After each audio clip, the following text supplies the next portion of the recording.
Tarehe 8 mwezi wa 4 majira ya saa 2:55 za usiku huko hoteli ya Azuri iliyoko Nungwi, wilaya Kaskazini A, mkoa wa Kaskazini Unguja,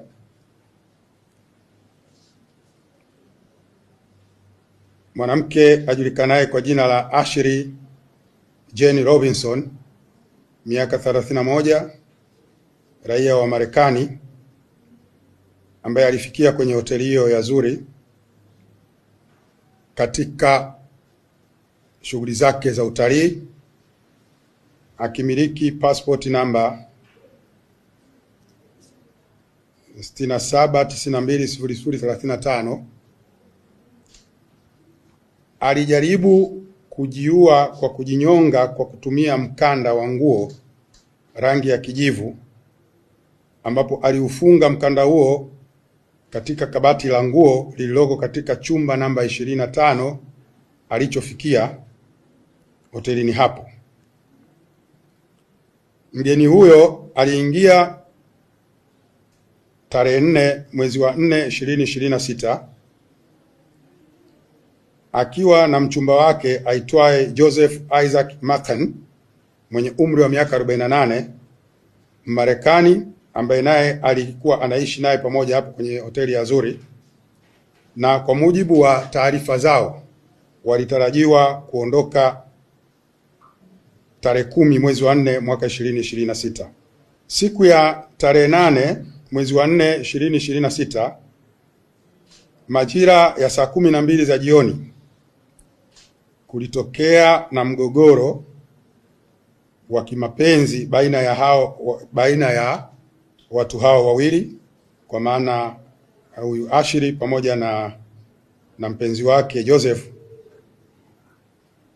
Mgogoro huo baina ya watu hao wawili ulitambulika na jirani ambaye alikuwa anaishi chumba namba 24, na yeye akatoa taarifa kwa uongozi wa hoteli akieleza kwamba majirani zake wamekuwa wakizozana kwa siku hiyo ya tarehe 8, lakini akaeleza zaidi kwamba tangu wamefika hapo wamekuwa wakiwa na mizozo ya mara kwa mara na wakiwa wanagombezana hapo ndani ya hicho chumba chao. Uongozi wa hoteli baada ya kupata taarifa hiyo ulikwenda kuwaona na kuwauliza kama kuna changamoto zozote wanazopitia au walizonazo, lakini baada ya kuona kweli hali inayojitokeza pale ni ya mizozo kati ya wawili hao, uongozi ukaamua ili kuweka hali ya utulivu na usalama kwenye ile hoteli na wageni wengine wasipate bugudha, kumuhamisha yule mume wake au bwana wake aitwaye Joseph na kumpeleka kwenye eneo lingine ambalo ni chumba namba 65. Na nitoe ufafanuzi, nikizungumza chumba nazungumzia villas, wanaita villa, yani ni nyumba zile ambazo zinakuwa ni self contained. Kwa hiyo ile ilikuwa namba 25, wakamhamisha yule bwana kumpeleka namba 65.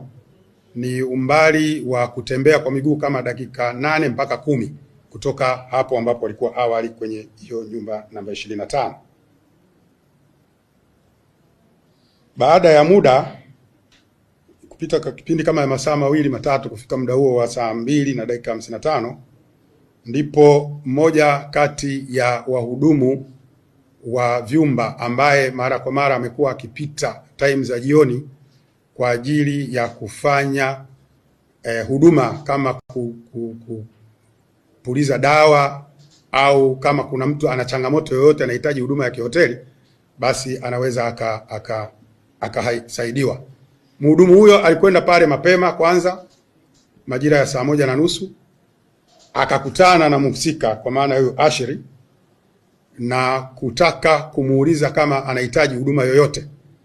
Akamwambia kwamba nitahitaji huduma, lakini naomba uje baada ya dakika 10, lakini kwa sasa hivi naomba uniazime chaja yako, maana naona simu yangu chaji yake kidogo ina changamoto.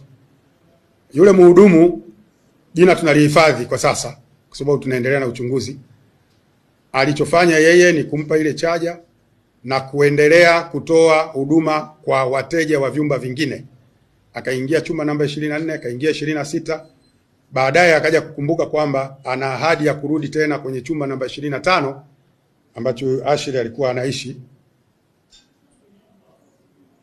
Aliporudi tena baada ya kama dakika 20, akagonga ule mlango, akakuta mlango haufunguki na hakuna mtu anayefungua, lakini taa zote za ndani zikiwa zimezimwa. Kwa kuwa yeye alikuwa ana ufunguo wa dharura, pale anapotembea akakuta mlango haufunguki, basi alitumia ufunguo huo kufungua kuangalia ndani kuna nini.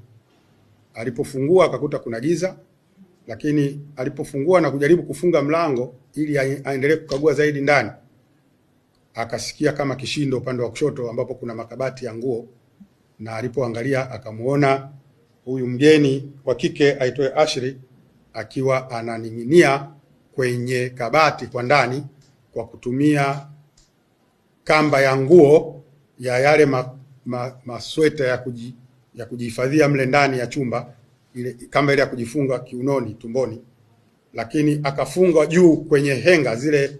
Pale kwenye hoteli nadhani mnaona kwenye makabati kunakuwa na chuma ambacho kinakuwa na henga. Kwa hiyo alifunga pale, akajifunga, akamkuta pale akiwa anatapatapa. Akatoka mbio sasa huyu mhudumu kwenda kutoa taarifa, na ndio uongozi wa hoteli ukafika pale haraka na kumshusha haraka ili kumpa huduma ya kwanza na kumwaisha hospitali ya jirani ili kupata huduma kwa haraka.